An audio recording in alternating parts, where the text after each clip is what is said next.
So again, we can do a little diagnosis, and he's very tight through here, he's very tight through here, he's tight, we felt already he was tight through here.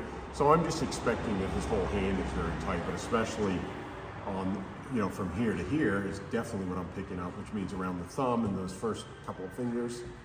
All through here is very tight. This is tight. So if I feel in here, that feels what I call charged or tight. So I'm thinking right away, I'm going to start with his thumb. And then this, this finger doesn't want to move when I try and click it. It's just jammed. Same with that one. And notice I got a double click out of the little one. So it is actually, the tension is worse coming from these three, the thumb and those two fingers.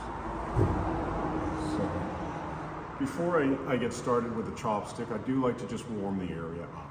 So I want to get a bit of blood flow. If it's cold on a day, you don't want to start working a chopstick on a cold, muscle.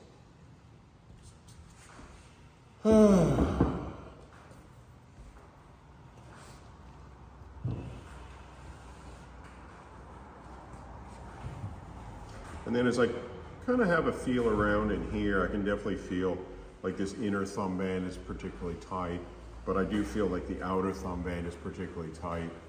As I come into like right along here, that's all coming up here. So it's all confirming my initial diagnosis there. This hand needs a lot of work, and along with what he said.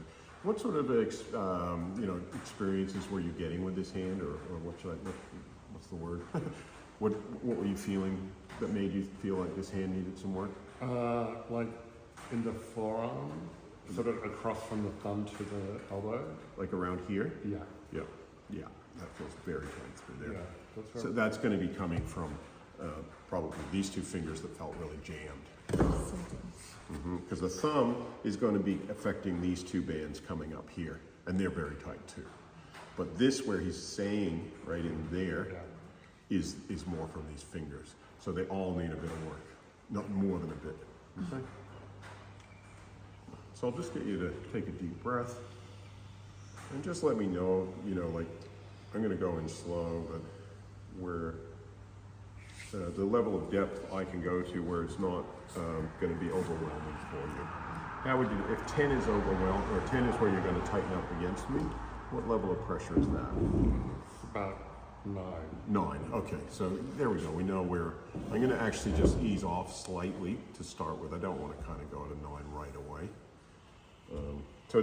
And I'm a little bit away from the thumbnail. Remember how we were talking yesterday, just in regards to the toe, and I think it was you, right? We're working on him, and you were working closer here, but it's actually just a little bit further away. So again, I'm mostly going to just start by just holding that. I've eased off maybe 5 or 10%. Would that be a 7 or an 8 for you? Yeah. Yeah. And just let him breathe into that for a while, while me keeping my awareness, and his awareness, on that particular point there, and just letting him breathe into it. And again, I can see, when I'm looking at energy, I see it better with my eyes closed. Okay. Once you get used to seeing energy with your eyes closed, it's much easier to see it with your eyes open. But a lot of my work I do with my eyes closed. Because otherwise, with your eyes open, you often just see the skin. You don't see the actual sense. That it's an extra sense, you could say.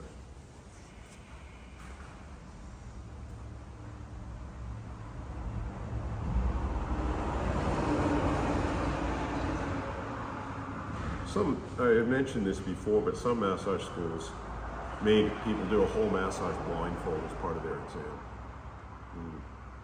And I've had massage in Thailand by blind people where they get a sighted person just to lead the blind person into the room with the person, and obviously they do all the case histories and all that.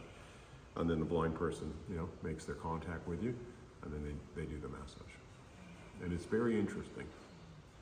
And I've definitely, that's taught me a lot about how, when people go, how do you see energy? How do you feel energy? You don't see it really with your eyes unless you've been trained without having your eyes closed, then you start to see it with your eyes open.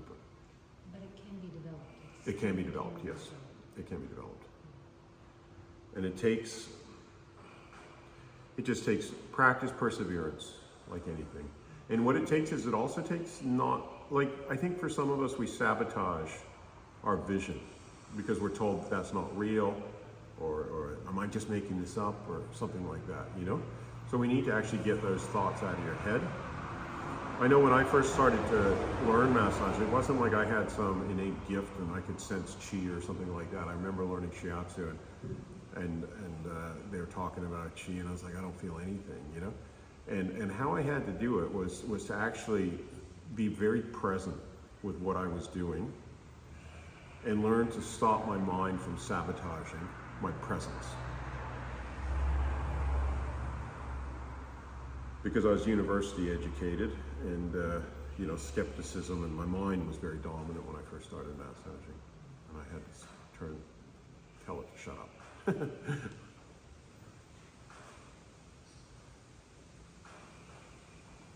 So I'm just going to pay attention to what I do at the moment and talk a little bit less, even though I've had 2 cups of coffee, and that makes it difficult for me to shut up. So I'm going to try.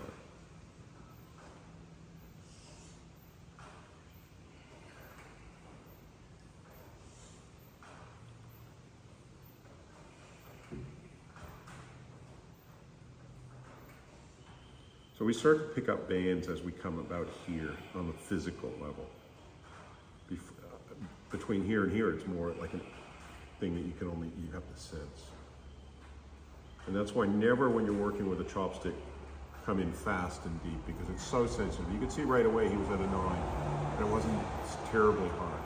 So you always go in when you don't want the person to get jarred, you know? So you're always going in slowly, and especially when you first go in, you're making that contact, you're even verbally checking with the person, how's that pressure? We want him to go deep into his breathing and relax into a deep meditative state, not be worried about what I'm doing. Oh, is Brandon going to overwhelm me? Is that too much? You know, because that takes away from actually him going deep into his meditative state and his breathing. So I'm actually now coming around. There's like 4 bands that come from in the thumb, and I'm just going to give them all a bit of a going over and check in with him. He looks like he's going well, but I just check in. How you feeling? Good, Robin? Yeah.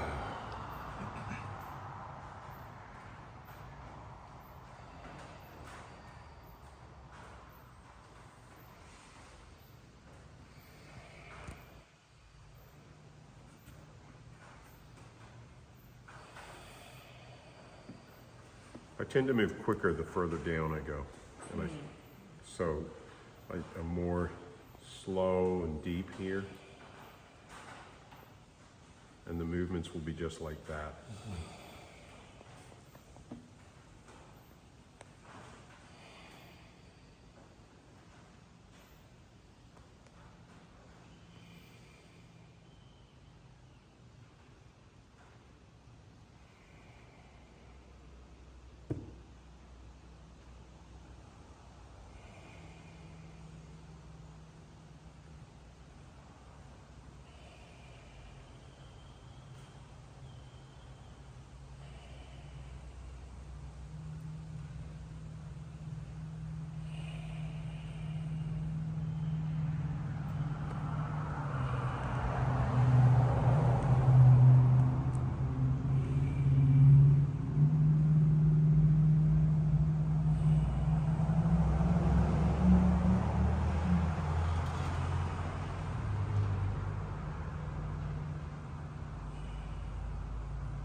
So I'm always paying attention, like I said, to the micro and the macro. The micro being the small detail, the macro being his breath, and listening for it. Listening, and what I'm hearing is a nice, smooth, good release. not increasing.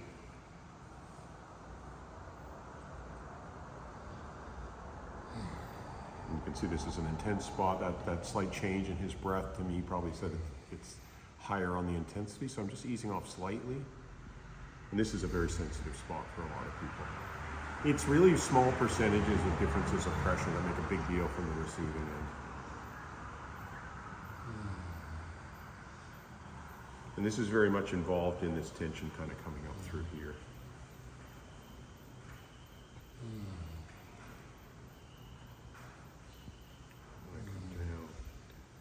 And one thing I find, like I say, a lot of students, when they first start to learn, they have a tendency to go too fast around these areas. So slow it down, slow it, and bring more awareness to what you're doing. Be very present. You can go a bit faster as you come down, particularly around, as you leave this first joint of a toe or a finger. So now I can start to go here. But when you're getting into the roots of the tension, it's a slow little click there. And now I can give him a little rest from the chopstick and use my thumb to just follow that band on the side there, which is kind of then going to come into here and come in here and get him up here.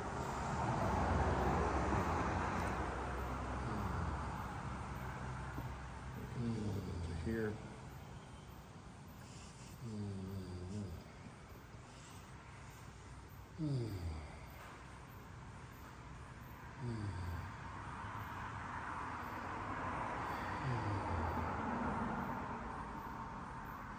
Again, just keeping one ear out on his breath, listening to his breath. Then I'm going to change tools. This is a broader, broader end to it, but I feel more comfortable kind of moving along it rather than point. This one I can kind of scrape more, and it's not so cutting, whereas a chopstick can feel a bit cutting. This can still feel a little bit cutting, but it's not as much. This is where I join my dots and I feel any crunchy bits. Like for example, I'm getting a little crunchy bit here, which feels like little grains of sand. And I'm just trying to push them along, move them, break up the congestion. To me, this is when these grains of sand, they're not grains of sand, obviously there's some sort of, I'm speculating that they're uric acid crystals. Don't know for sure. But when they accumulate, that's what I believe, when they accumulate around joints is what the precursor to arthritis. And then what happens, I see in elderly people, is joints they can get so much of this calcification, which is probably, I'm thinking it's calcification, I'm not an expert on that, but that the joints become fused or very tight, okay? So they do say that calcium's in the blood, and then it gets for some reason, it gets deposited here. And as I say, I'm working from the outside, and I'm not a chemist. It's speculatory, and it could be other things. It could be other things that seem like, what we could come under the general category of toxins. Because what we're doing is really pushing these back into the bloodstream. And that's why people, they're gonna urinate them out, they're gonna breathe them out, somehow or other, they're gonna get cleansed from the body.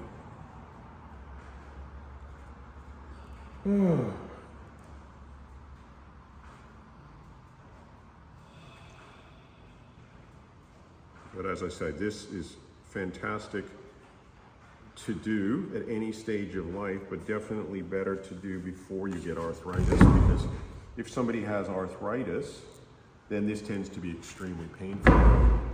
And it's very difficult to get into the level of depth that you need to. It takes a lot more treatments. So it's much, the old saying, an ounce of prevention is worth a pound of cure. Easier to prevent something than it is to wait to that point where it's really bad and bring it back. And that's what I see when I'm working with, elderly people in particular. But he's definitely not at that stage. It feels to me like his body's very responsive, and I can get this tension out relatively easily.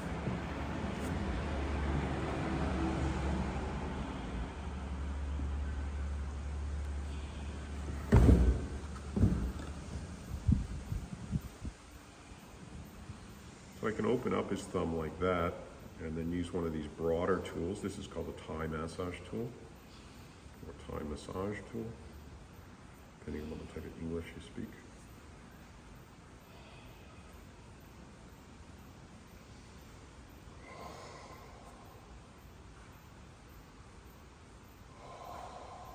And we can listen to that breath, and you can hear that breath is more intense. So I'm also going to just let him, you know, this is very tight through here. So I'm just going to let him process that a little bit, knowing full well that this is tight, but he's doing well. Because the thing I don't want him is for him to kind of tighten up against me. So I'm aware that I'm probably working. My speculation is that I'm working at a 9 point something. I could check with him, but you know, at the same time, he's not tightening up against me. So I'm going deep enough to be effective, but not so deep that it's overwhelming. Although I think what he's saying by that is that you're extremely close, Brandon. Before it was probably like 8.5. Yeah. Then that went for about 9 something. Yeah. And so he's letting me know, you know. It's a variation on English that, you know. He's just establishing that you're getting extremely close to my threshold, Brandon. Thank you very much, but no thank you. Don't go anymore. Okay, so now I'm just going to give him a rest from that, and I'm going to hold the thumb, hold these pressure points like from both sides, and then move the thumb into the pressure points and around.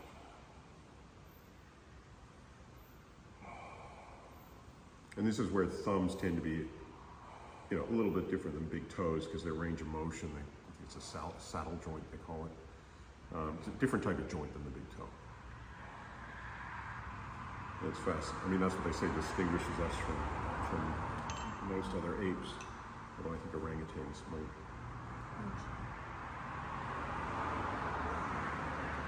So coming back a little bit deeper this time, hoping I'm still within his threshold. Call it hoping that his horizons have expanded without making him look across the other side. How's that for you, Roman? Yeah. Good. Still fine. Good.